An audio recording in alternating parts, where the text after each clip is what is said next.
Hi there, Isaac and Angie here. We just wanted to talk to you guys for a few minutes about marriage, and I want to ask you a question. Are you holding your spouse back? And what I mean by that is, are you seeing their gifts and supporting them, challenging them, allowing them the freedom to exercise those gifts, or are you holding them back? Are you seeing things in them like the gift of leadership or the ability to teach or service, and allowing them the opportunities and the time to actually be able to practice those gifts? Yeah, because so many times we want our spouses to be supportive of each other or of us and what we're trying to accomplish or what decisions we're making or what we're trying to do. And then they're not supportive and we're like, oh, why can't you just support me? What's the problem? And perhaps you are the problem that have not cultivated the right leadership with your spouse and the right conversations to actually create a supportive spouse. So one of the things that we did, so before we were married, when Isaac and I met, we worked together. And a great example is that I never saw myself as a leader. I'm not a natural born leader.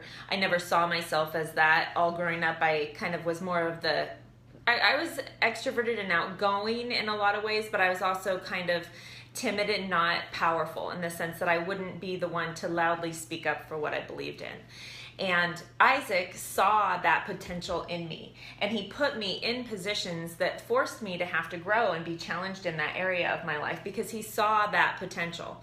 And in doing that, I loved the impact that it made. I loved finally finding more of who I am in that.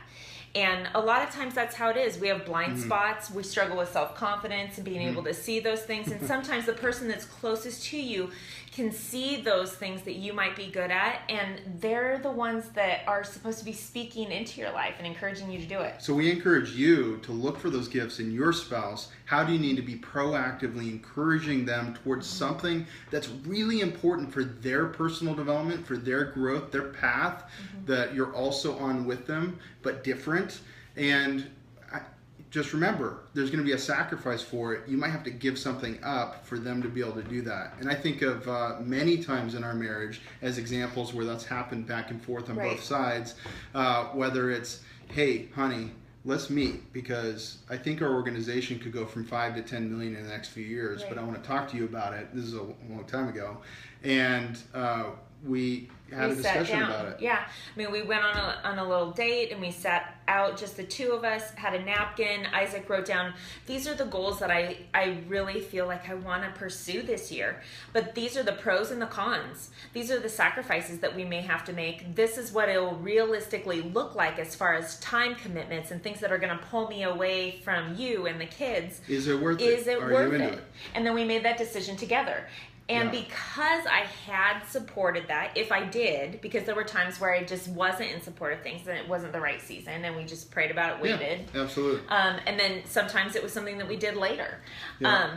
But because I had committed to him and supporting him, I couldn't just come back and be like, hey, you're not home. What are you doing? You know, I couldn't get mad at him in a sense. I know that only with the support of my spouse can I do really big things, or can we do really big things together? Right. And so only with the support, it's kind of like your blog, right? Right. You didn't want to blog, you weren't interested at all. I'm like, oh, I'll figure this out. Blogger, if anybody remembers that. So I created a Blogger account and started my own blog. I took pictures of her and the family, wrote blog posts.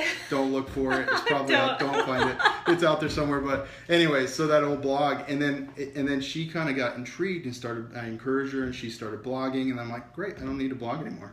Yeah, he did it. We just joked that he did that just to get me started. I was trying to get her into it because I knew, I could see she was having impact in the home, but she needed that impact to extend also beyond the home. Because it was a calling. But it was very important for her to be home with the kids, and so that was a way to impact people all over the place. So that was really important. Sacrifice. So anyways, ask yourself, how can you be more supportive of your spouse? It's sometimes your fault. You might think of examples. If they're not supporting you, well, what kind of communication are you having? Are you making decisions together? Are you making those commitments together? So when it gets tough, because anything worth doing is going to be challenging. So when it gets tough, not if, when it gets very, very, very difficult to do something big, are you going to have the support of your spouse because you cultivated that kind of relationship by the communication you had and committing together? But it's not like one time you make the commitment and it's easy, right? That's one thing that I wanted to talk about is that, a lot of people know that Isaac has been an entrepreneur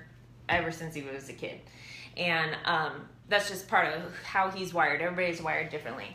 But a lot of people don't talk about the challenges of being married to an entrepreneur or someone who has an entrepreneurial spirit. And for me, because I never saw that growing up, I didn't really know how to support him. And so the things that we've learned in the last 16 and a half years is that a lot of times when has an idea or a vision in his head, like planting the vineyard, that was something that it wasn't, it was a project. We did that so that we could teach our kids work ethic and have something that we would be doing with them. It wasn't to actually have a vineyard or a winery. It was an experiment of sorts. That's what we called it. 1,200 plant experiment. Yeah, almost 1,300. I pruned almost all of those. You did. I got busy. I'm glad you were committed. But, that's the thing is that being together and taking on projects like that, you have each other's back.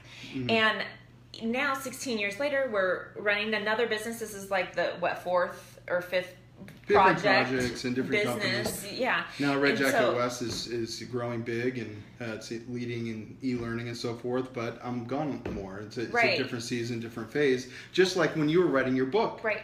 You were gone more. You were at home, but from 9 to 2 in the morning often, you're writing the book and so forth. And then I created some space for you to go have some writing retreats and weekends. Yep. And that led to speaking and being gone. So I'm home with the kids and, so there's give or take, there's sacrifice. And if you don't make those commitments together at the beginning before, then resentment can set in when it gets difficult, and it will get difficult. So many couples sacrifice doing great things individually and together because they haven't set up the relationship in a way and those commitments together from the beginning. Having realistic expectations of what it's going to take to actually fulfill the commitment of what you're trying to achieve. I think that the thing that I want to leave with you at the end of this is to ask yourself these questions. Is the reason why I'm not being supportive because I'm being selfish? Because for me, 16 years into it, supporting you is not always easy. It's something that I have to convince myself of over and over again. I have to remind myself of the commitment that I made to Isaac in supporting this venture with Red Jacket West. And I had to do the same thing when we were with had the other ventures going on as well, is that I had to remind myself that I had committed to it and ask myself, why is it hard for me to support him? Am I just thinking of myself right now? Am I being selfish? And that, I think, alone, that question, am I being selfish, is so essential to actually moving beyond that and having a supportive attitude. And a lot of times, I have to be honest with you, a lot of times, I don't have that oh, I'm so excited for you. How was work today? Kind of you want to be a supportive wife, but that isn't me all the time. Some days I'm supportive like that, but it's usually on the days when things are going well. And so I have to lead my heart because my heart will automatically want to go be selfish. And so I have to prep myself to have a supportive heart attitude towards Isaac and what he's doing. Yeah. So we encourage you to do really big things, important things, exciting things together and separately, because when you're growing as a person and your marriage is part of a catalyst and supportive of that personal development and growth in the projects you're doing, your marriage actually is better because there's no regrets. We're not looking back and going, our marriage is good, but I'm not doing what I was supposed to do. Because you can't put a price tag on the growth that you experience when you're pursuing these things. I was just thinking of another example. You may not be an entrepreneurial person, but another example would be the year Isaac had a goal of reading 30 books in a year, along with running a business. For me, that was a lot. Along with we had 3 or 4 kids at the time that were all young. I needed his help more. And we were moving, we were remodeling a house. planting a vineyard. There was just a whole lot of stuff that was going on. And for him to say, hey, this year I need to prepare. I don't know what I'm preparing for, but I need to prepare. No. I knew the reason behind why he wanted to read 30 books that year. And I knew that his plan of which books he was going to be reading was very intentional. So it was easier for me to be supportive of him because I knew what he was working towards. I knew that it was something that was honorable and worthy. And it wasn't just that he was escaping from spending time with me at night or whatever. And then that actually ended up challenging me to be more of a reader myself and to start writing more. So it ended up being better all around. So whatever it is that if there's a goal that one of you have in your marriage, I would highly encourage you to take that to one another. Share with each other your goals, what it is that you feel like you're called to do. If there is an actual project that you're supposed to be building or working on, if it's a business move, if it's having more kids, if it's choosing to do a different route for your education for your kids, whatever it is, you need to be in alignment together in your marriage. Yeah, and I'd love to see any interesting projects you've worked on with the support of your spouse, even if they didn't work on it directly with you. Comment, share. We'd love to hear what kind of things your marriage has catalyzed. So, thank you. Bye.